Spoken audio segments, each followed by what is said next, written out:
Hello students, कैसे हैं आप सभी लोग। मैं हूं Pooja Singh and welcome back to my channel accounting master class. And this is the third lecture. ये मेरा तीसरा लेक्चर है on the chapter liquidation of company. दो लेक्चर वीडियो मैं ऑलरेडी अपलोड कर चुकी हूँ इस चैप्टर पे and this is my third lecture video. ये मेरा तीसरा लेक्चर वीडियो है। तो चलिए जल्दी से मैं आपको शॉर्ट में बता देती हूँ कि जो पिछले दो लेक्चर वीडियोस थे उसमें हमने क्या क्या डिस्कस किया था। तो पिछले जो दो लेक्चर वीडियो थे उसमें मैं आपको बहुत डिटेल में बता चुकी हूँ about liquidation. Liquidation of company क्या होता है, इसका क्या मतलब है, डिफरेंट मेथड्स कौन से हैं, डिफरेंट मोड्स क्या है लिक्विडेशन के। तो उसमें मैंने आपको बताया था देयर आर थ्री मोड्स, तीन मेथड है, तीन मोड्स है लिक्विडेशन के। ठीक, हमने वो समझा था। लिक्विडेटर्स कौन होते हैं ये भी आपको मैंने बताया था। और पिछले लेक्चर में हमने काफी इंपॉर्टेंट टॉपिक डिस्कस किया था, that is liquidators final statement of account. ये काफी इंपॉर्टेंट टॉपिक है इस चैप्टर का, तो जरूर इसको मार्क कर लीजिए, एग्जाम में करके जाइएगा।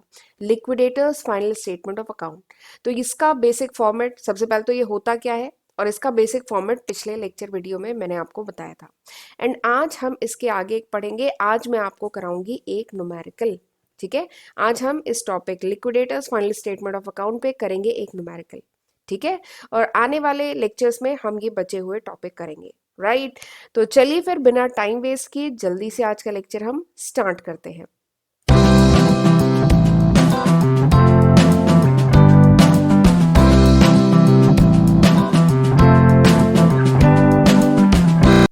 Liquidators final statement of account. तो पिछले लेक्चर वीडियो में मैं आपको बता चुकी हूँ ये फॉर्मेट, ये एक्सप्लेन किया था मैंने फॉर्मेट। ठीक है, liquidators final statement of account का। ठीक, और ये फॉर्मेट पता होना बहुत जरूरी है, तभी इसके क्वेश्चन आप कर पाएंगे। राइट, और मैंने एक बात और बताई थी, ये देखिए ये तो होता है रिसिप्ट साइड, फिर amount, then payment side, then amount. ठीक, रिसिप्ट में तो ठीक है, जो भी लिक्विडेटर जो भी एसेट वगैरह रियलाइज करता है, जो भी कैश आता है वो सब इधर रिकॉर्ड किया जाता है। लेकिन ये जो पेमेंट साइड है इसमें एक पर्टिकुलर ऑर्डर है। ठीक है, यहाँ पे 8 आइटम्स हैं and these are in particular order. ये एक पर्टिकुलर सीक्वेंस में है, पर्टिकुलर ऑर्डर में है, जिस सीक्वेंस में पेमेंट होता है।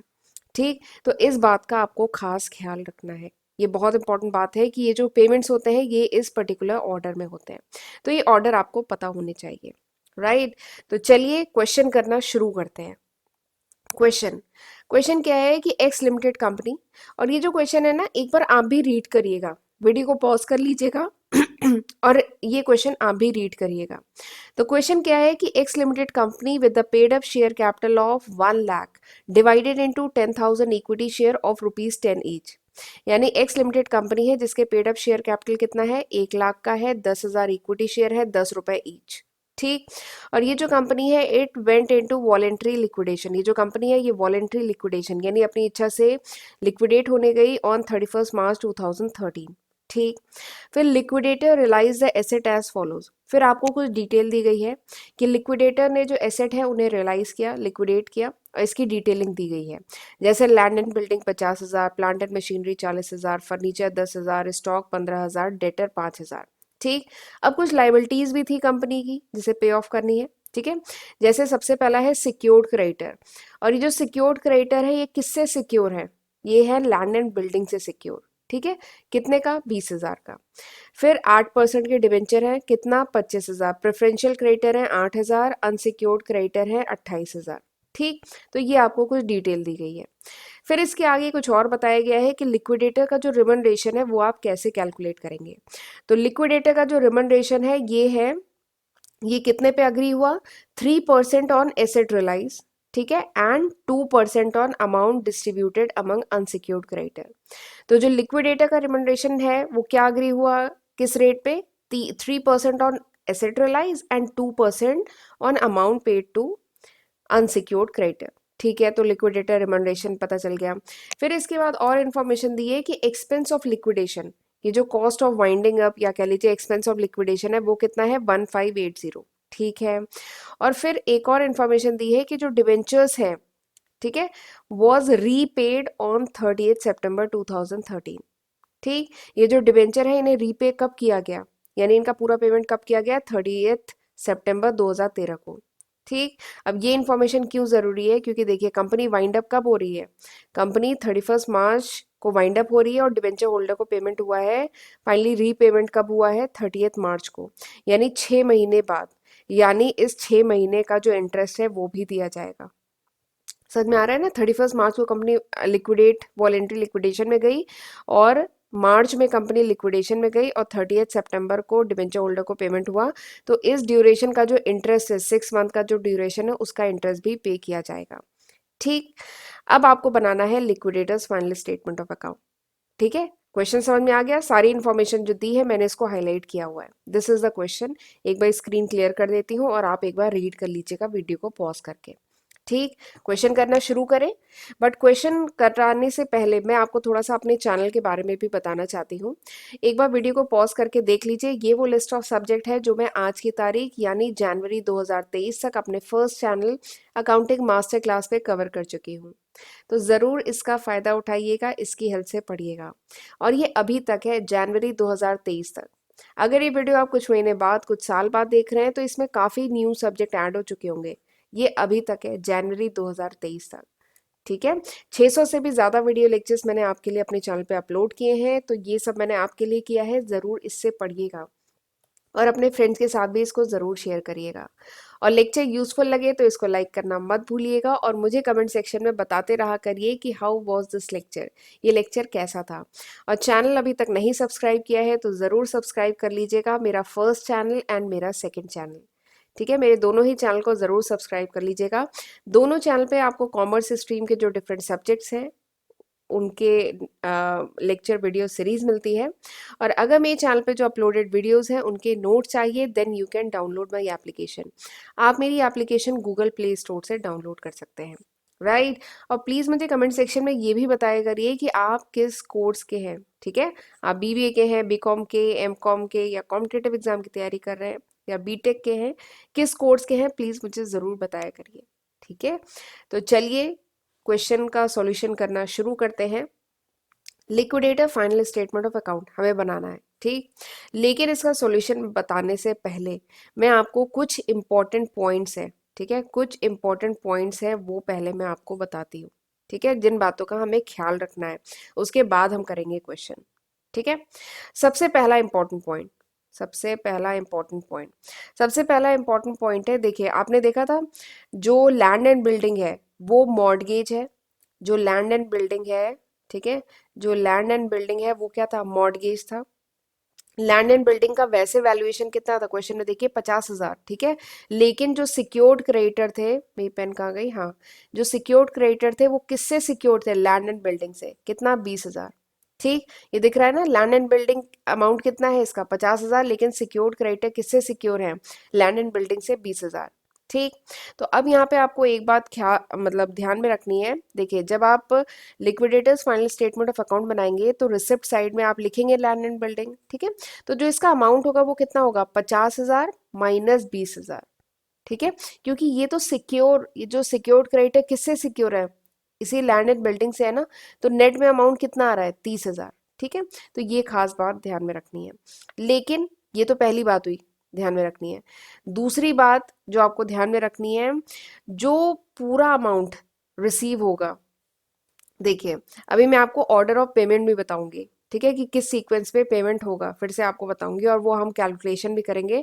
तो वहां पे आपको एक बात ध्यान रखनी है, जो पूरा अमाउंट रियलाइज हो रहा है, ठीक है, जितने भी एसेट्स हैं, ये सारे जितने भी एसेट्स हैं, इनको जब लिक्विडेट किया जा रहा है, जो पूरा अमाउंट रियलाइज हो रहा है, इसको यूज किया जाएगा जब हम लिक्विडेटर रिमनरेशन कैलकुलेट करेंगे। देखिए लिक्विडेटर रिमनरेशन क्या है, 3% ऑफ एसेट रियलाइज भी तो है। तो ये जो एसेट रियलाइज हम निकालेंगे ना, इसका 3% हमें निकालना है लिक्विडेटर रिमनरेशन के लिए। तो ये जो एसेट रियलाइज होगा ना, इसके लिए जो आप टोटल अमाउंट, ये जो मॉर्टगेज एसेट है ना, इसको नहीं, मतलब इसको इग्नोर करेंगे कि ये मॉर्टगेज है, पूरा वैल्यूएशन लेंगे। ठीक, ये समझ में आया। जब आप लिक्विडेटर रिमनरेशन कैलकुलेट करेंगे तो ये क्या है, 3% ऑन एसेट रियलाइज। तो एसेट रियलाइज जब आप निकालेंगे ना, तो वहां पे लैंड एंड बिल्डिंग का एक सर्टेन पोर्शन मॉर्टगेज है, इसे इग्नोर करेंगे। यहाँ पे आपको टोटल अमाउंट, फुल अमाउंट लेना होता है। ठीक है, तो इस बात का आपको ध्यान रखना है। तो ये पहला इंपॉर्टेंट पॉइंट हुआ। दूसरा, एक बार स्क्रीन क्लियर करती हूँ। दूसरा जो इम्पोर्टेंट पॉइंट जिसे ध्यान में रखना है, देखिए जो भी इंटरेस्ट था डिबेंचर पे, ठीक है, before the date of liquidation यानी 31 मार्च 2013 से पहले का जो भी इंटरेस्ट है वो पे कर दिया जाता है डिबेंचर्स, ठीक है। जब डिबेंचर होल्डर को पेमेंट होता है उसके साथ ही जो भी इंटरेस्ट है up to the date of liquidation वो पे हो जाता है, ठीक है। लेकिन 31 मार्च से लेके 30 सितंबर के बीच का जो इंटरेस्ट है, ठीक है, इन दोनों के बीच का जो इंटरेस्ट है इसको पे किया जाता है इसको पे किया जाता है after paying to unsecured creditor. ये खास बात है, ध्यान रखिएगा। इसके बीच में लिक्विडेशन, ठीक है, वॉलेंट्री लिक्विडेशन में गए और फाइनली डिवेंचर होल्डर को रीपे किए, तो इसके बीच में 6 महीने का गैप है, ठीक है। तो इस ड्यूरेशन का जो इंटरेस्ट है ना, this is paid after paying to unsecured creditor. Unsecured creditor को पे करने के बाद ये अमाउंट पे किया जाता है, ठीक है। क्योंकि मैंने बताया ना ऑर्डर ऑफ पेमेंट बहुत इंपॉर्टेंट है, तो ये एक दूसरा पॉइंट है जिसे ध्यान रखिएगा। तीसरा जो इम्पोर्टेंट पॉइंट है, ठीक है, तीसरा जो इम्पोर्टेंट पॉइंट है वो ये है, देखिए जो लिक्विडेटर रिमनरेशन है, ये मैं कुछ इंपॉर्टेंट पॉइंट बता दे रही हूँ जिसका अभी हम क्वेश्चन करेंगे तो ध्यान रखेंगे, ठीक है। देखिए लिक्विडेटर रिमनरेशन ये भी तो है कि 2% on amount distributed to unsecured creditor, ये भी तो है लिक्विडेटर रिमनरेशन, ठीक है। लिक्विडेटर रिमनरेशन दो है, एक 3% of asset realise and 2% of unsecured creditor को जो अमाउंट दे रहे हैं, ठीक। तो अब अनसिक्योर्ड क्रेडिटर क्वेश्चन में देखिए क्या है, अनसिक्योर्ड क्रेडिटर है 28,000, ठीक। बट ये जो प्रेफरेंशियल क्रेडिटर होते हैं ये भी तो अनसिक्योर्ड क्रेडिटर होते हैं, तो इस बात का ध्यान रखना है। जब लिक्विडेटर रिमनरेशन कैलकुलेट आप करेंगे, ठीक है, तो अनसिक्योर्ड क्रेडिटर पे जो आपको कैलकुलेट करना है तो केवल ये 28,000, केवल इस 28,000 को नहीं लेंगे, 8,000 को भी लेंगे, क्योंकि जो प्रेफरेंशियल क्रेडिटर होते हैं they are also unsecured creditor, वो भी अनसिक्योर्ड क्रेडिटर होते हैं, ठीक। अच्छा ये तो पता है ना प्रेफरेंशियल क्रेडिटर कौन होते हैं, देखिए नाम से ही समझ में आ रहा है, प्रेफरेंशियल क्रेडिटर यानी वो क्रेडिटर जिन्हें प्रेफरेंस देनी है, ठीक है, ओवर द अनसिक्योर्ड क्रेडिटर के ऊपर, मतलब प्रेफरेंस दी जाती है, ठीक है, वो क्रेडिटर जिन्हें प्रेफरेंस दी जाती है, ये सिंपली समझ लीजिए। तो कंपनी एक्ट के सेक्शन 530, कंपनी एक्ट के सेक्शन 530 में बताया गया है कि प्रेफरेंशियल क्रेडिटर कौन कौन होते हैं। तो देखिए प्रेफरेंशियल क्रेडिटर कौन होते हैं, जैसे सपोज करिए कंपनी जो है उसके कुछ टैक्स है, कुछ सेस है, ठीक है, जो ड्यू है from the company to state या सेंट्रल गवर्नमेंट, ठीक है। कंपनी को अभी कुछ टैक्स या सेस या कोई दूसरा ड्यू अगर पे करना है सेंट्रल या स्टेट गवर्नमेंट को, तो ये क्या है, प्रेफरेंशियल क्रेडिटर। दूसरा क्या है, अगर कुछ वेजेस सैलरी है किसी एम्प्लॉय की इन रिस्पेक्ट ऑफ सर्विस जो एम्प्लॉय ऑलरेडी रेंडर कर चुका है कंपनी को, ठीक है, उसकी सैलरी या जो वेजेस है, तो ये भी क्या है, प्रेफरेंशियल क्रेडिटर। अगर कोई भी सम ड्यू है अंडर वर्कमैन कंपनसेशन एक्ट 1923 के तहत, अगर कोई कंपनसेशन ड्यू है तो वो भी क्या है, प्रेफरेंशियल क्रेडिटर। ऐसे ही बहुत सारे क्लॉजेज है वो बताए गए हैं सेक्शन 530 ऑफ कंपनी एक्ट कि प्रेफरेंशियल क्रेडिटर क्या होता है, ठीक है।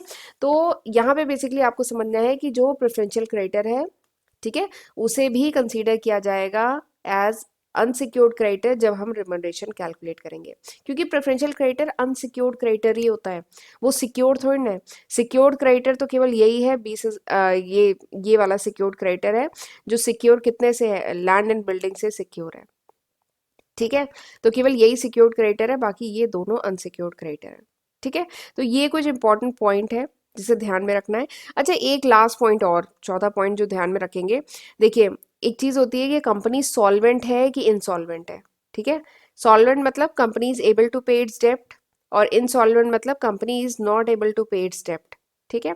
ये कैसे डिसाइड होता है कि कंपनी सॉल्वेंट है कि कंपनी इंसॉल्वेंट है, तो एक क्राइटेरिया है कि if unsecured creditors are paid in full, अगर ये जो अनसिक्योर्ड क्रेडिटर्स है, ठीक है, ये जो अनसिक्योर्ड क्रेडिटर्स है अगर इनको if they are paid in full यानी अगर वो उनको पेमेंट हो जाता है, उनका फुल पेमेंट हो जाता है, तो उस केस में company is solvent, company solvent होती है, ठीक है। और अगर अनसिक्योर्ड क्रेडिटर को पेमेंट नहीं हो पाता है तो कंपनी क्या होती है, इंसॉल्वेंट होती है, ठीक। तो ये भी ध्यान रखिएगा, ये आपको पता होना चाहिए, सॉल्वेंट एंड इंसॉल्वेंट, ठीक।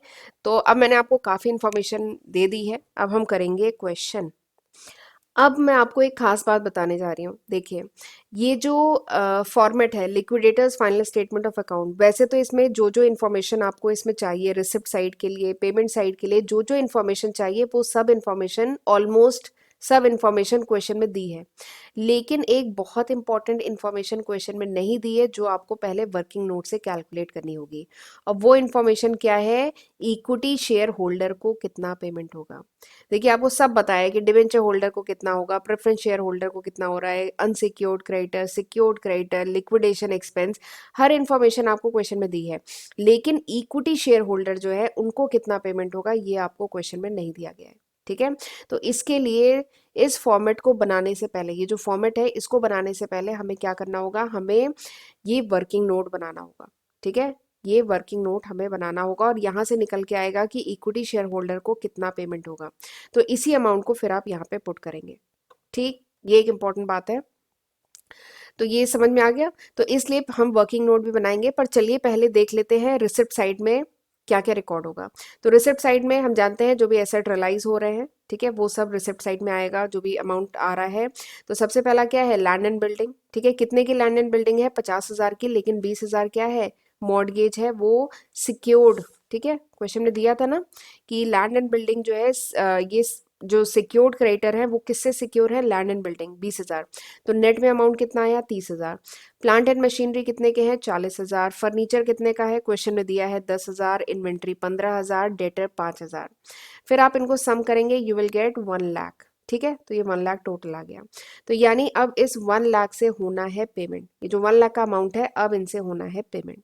But this payment will be in particular order, इस बात का ध्यान रखना है। ठीक है, लेकिन इक्विटी शेयर होल्डर को कितना पेमेंट होगा वो हमें वर्किंग नोट से पहले निकालना होगा। ठीक है, तो चलिए निकालना शुरू करते हैं। सबसे पहले वैसे पेमेंट किसको होता है, सबसे पहले पेमेंट होता है लीगल एक्सपेंसेस का पेमेंट होता है। ठीक है, बट क्वेश्चन में कोई लीगल एक्सपेंसेस दिए ही नहीं है तो इसे करिए इग्नोर।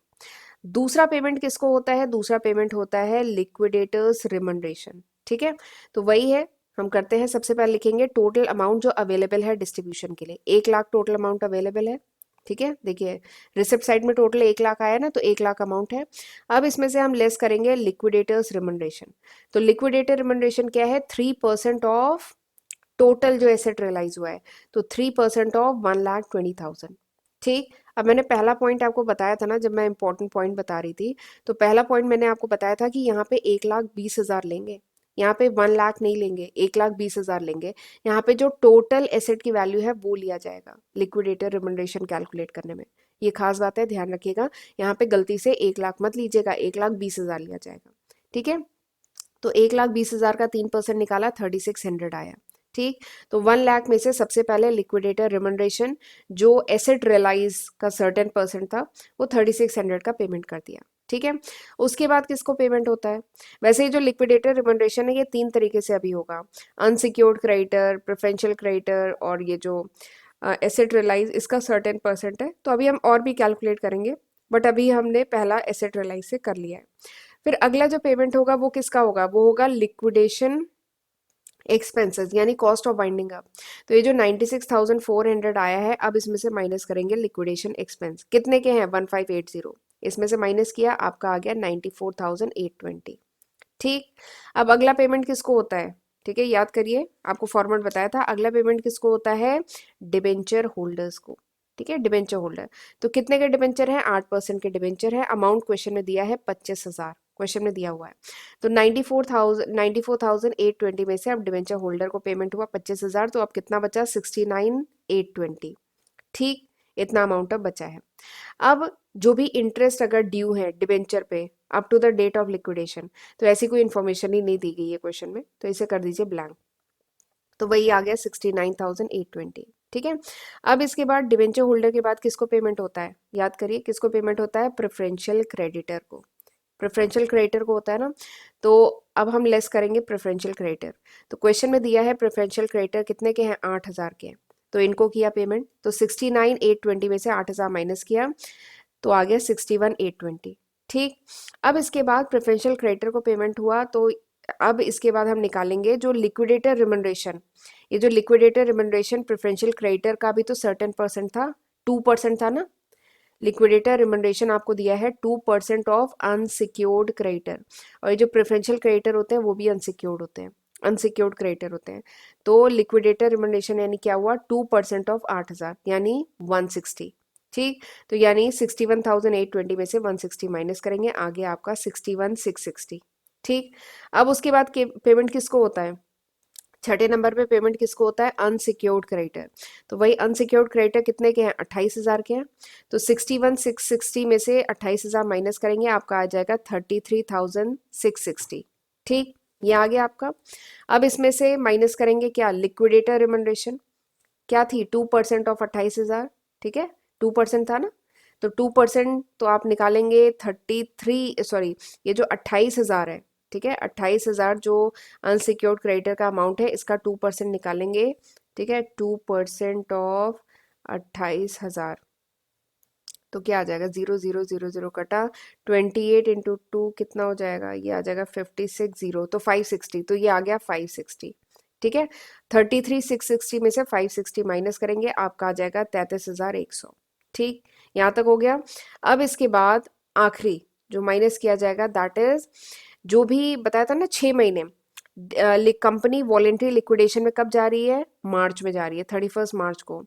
और फिर उसके बाद जो डिबेंचर होल्डर हो रहे हैं उन्हें पेमेंट कब हो रहा है, रीपेमेंट कब हो रहा है, उन्हें पेमेंट हो रहा है सितंबर में। ठीक है, 30 सितंबर को हो रहा है, तो 6 महीने है, तो 6 महीने का इंटरेस्ट भी तो दिया जाएगा।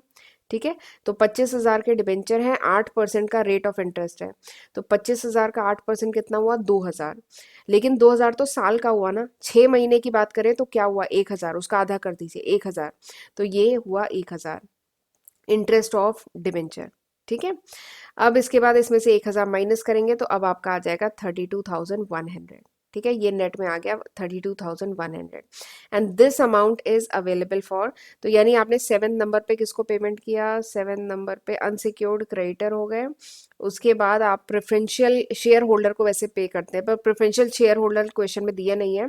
फिर 8वें नंबर पे आता है इक्विटी शेयर होल्डर। तो अब इसके बाद पेमेंट करने के बाद लास्ट नंबर पे पेमेंट होता है इक्विटी शेयर होल्डर, कितने का अमाउंट होगा, 32,100। ठीक, तो 1 लाख में से जो 1 लाख अमाउंट पर रियलाइज हुआ था, इसमें से 32,100 इक्विटी शेयर होल्डर को पेमेंट होगा। ठीक है, तो ये निकालने के लिए हमने ये पूरा कैलकुलेशन करना पड़ेगा, वर्किंग नोट में आप इसको शो करेंगे। ठीक है, ये बात समझ में आई। अब चलिए जल्दी से ये सारे फिगर अब हमें पुट ही तो करने हैं, तो आ जाते हैं पेमेंट साइड में। पेमेंट साइड में सबसे पहले वैसे लीगल एक्सपेंस पे किए जाते हैं, ठीक है, बट लीगल एक्सपेंस तो क्वेश्चन में दिए नहीं है, एक बार स्क्रीन क्लियर करती हूँ। लीगल एक्सपेंस क्वेश्चन में दिए नहीं है, तो वो छोड़िए। अगला क्या है, बाई लिक्विडेटर रिमनरेशन। तो लिक्विडेटर रिमनरेशन क्या है, 3% ऑफ एसेट रिलाइज, तो 3% ऑफ 1,20,000 कितना होगा, 3,600। फिर 2% of unsecured creditor and 2% of preferential creditor. तो 2% ऑफ 8,000, 2% ऑफ 28,000, ये आ गया 160 और 560 जो अभी हमने निकाला। सम कर दीजिए, यानी टोटल जो लिक्विडेटर रिमनरेशन है वो आ गया 4,320। फिर उसके बाद अगला क्या है, by liquidation expense. Liquidation expense 1,580 है, क्वेश्चन में दिया है। फिर उसके बाद डिबेंचर्स, डिबेंचर होल्डर को पेमेंट हो रहा है कितना, 25,000 का पेमेंट है, और इंटरेस्ट भी तो है 6 महीने का, तो 1,000, यानी 26,000 का टोटल डिबेंचर होल्डर का हो गया। फिर उसके बाद प्रेफरेंशियल क्रेडिटर, क्वेश्चन में दिया है 8,000। उसके बाद अनसिक्योर्ड क्रेडिटर को पेमेंट होता है, क्वेश्चन में दिया है 28,000। और लास्ट में अब होगा, इसके बाद वैसे प्रेफरेंशियल शेयर होल्डर होते हैं, पर क्वेश्चन में दिया नहीं है तो इग्नोर करिए। उसके बाद आखिरी में पेमेंट होता है बाई इक्विटी शेयर होल्डर। ठीक है, कितना है, 32,100। तो यानी इक्विटी शेयर होल्डर को पेमेंट कितना होगा, 32,100 का। ठीक है, और उसके बाद आप करेंगे इन सबको सम, तो आपका आ जाएगा 1 लाख। बेसिकली 1 लाख में से ही तो हमने ये सारे क्या बोलते हैं पेमेंट्स किए हैं। ठीक है, तो यहाँ पे भी टोटल आ जाएगा 1 लाख। तो इस तरीके से बनाया जाता है liquidators final statement of account. ठीक है, and this is very important, ये बहुत इंपॉर्टेंट है। ठीक है, बार बार मैं कह रही हूँ बहुत इंपॉर्टेंट है, तो जरूर एग्जाम में करके जाइएगा। तो इस तरीके से बनेगा liquidators final statement of account, right. अब और क्वेश्चन जो आपकी बुक में दिए हैं उसको प्रैक्टिस करिएगा। ठीक है, एक क्वेश्चन मैंने करा दिया है, बाकी क्वेश्चन आप जो भी बुक फॉलो कर रहे हैं उससे और प्रैक्टिस करिएगा। ठीक है, तो चलिए फिर मिलते हैं अगले लेक्चर में। आज का लेक्चर मैं यहीं पे वाइंड अप करती हूँ।